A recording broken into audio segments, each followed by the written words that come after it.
9 experienced flyers, 1 tiny island in the Pacific, and a disappearance that still refuses to make sense.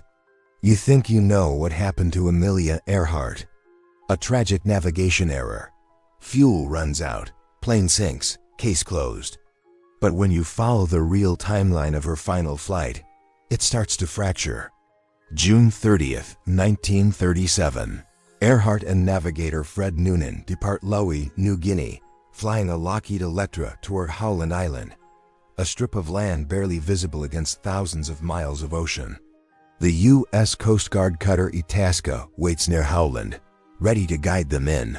They're expected around 8 a.m. They never arrive. But here's where the official version gets uncomfortable. Radio logs show intermittent transmissions hours after they were supposed to land. Not silence. Not a sudden crash. Voices. At 10:46 a.m., a message is recorded. We are on the line 157 to 337. We are running north and south. That means they were still airborne, still searching, still alive. If they had already ditched near Howland, how were they transmitting? And if contact was still possible, why did the search assume they crashed immediately near the island? The U.S. launched one of the largest search operations of its time. Ships, aircraft, sweeping patrols. 2 weeks later, it ended. 2 weeks. For the most famous female pilot in the world. Officially, the conclusion was simple. She ran out of fuel and ditched at sea. But another possibility was already circulating. In 1937, tensions in the Pacific were rising. Japan was expanding aggressively. Several historians have suggested Earhart's route may have passed near the Marshall Islands, territories under Japanese control. The theory claims she wasn't just flying. She was observing.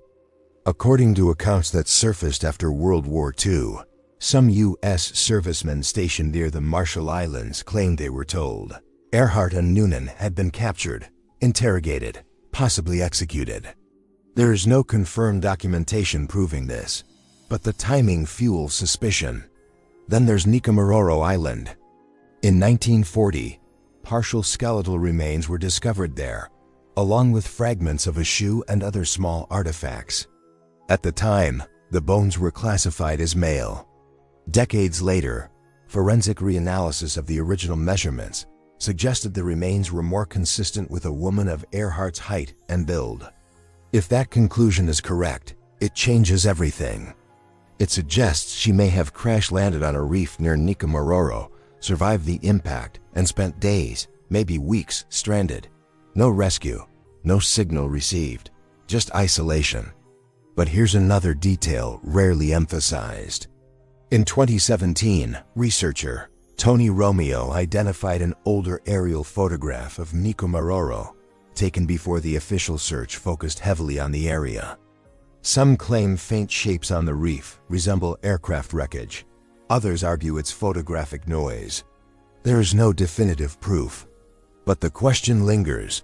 If aerial reconnaissance had already passed over potential crash zones, was the search strategy truly blind?